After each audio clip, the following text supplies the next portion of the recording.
Dans un long entretien accordé à Nice Matin, ce dimanche 23 avril, Dominique Tapie, la veuve de Bernard Tapie, s'est confiée sur sa nouvelle vie très modeste et les nombreuses dettes de son mari qu'elle doit rembourser.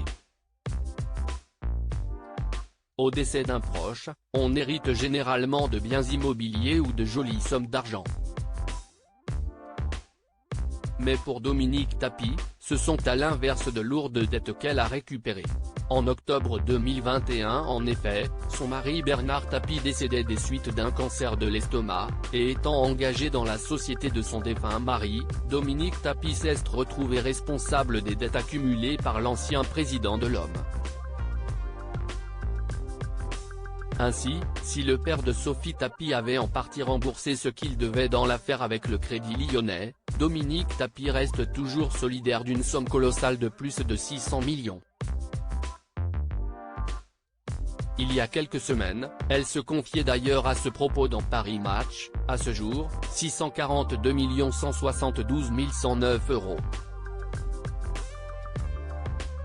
Comment pouvons-nous imaginer une chose pareille ?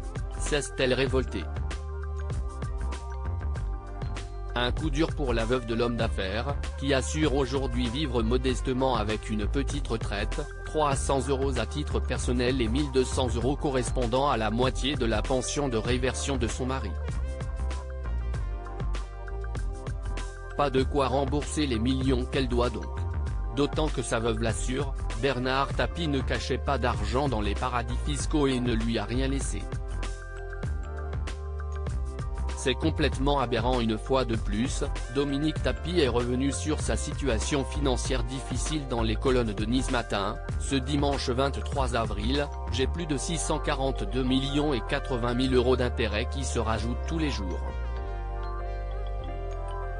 C'est complètement aberrant. Comment Bernard pouvait prévoir cela ? L'État est une machine qui vous broie, a-t-elle déclaré non sans cacher sa colère. Pour tenter de rembourser le maximum, la veuve de Bernard Tapie assure que tous ses biens vont être vendus, tout est vendu ou va l'être, même l'appartement familial dont j'ai hérité, mais reconnaît que cela ne suffira pas, dans tous les cas, je ne pourrai jamais rembourser. Désormais, elle explique être aidée financièrement par ses proches. Aujourd'hui, mon fils Laure m'aide à payer le loyer. Et je suis en train de rechercher quelque chose de plus modeste. Une vie à l'image de celle du commun des mortels finalement.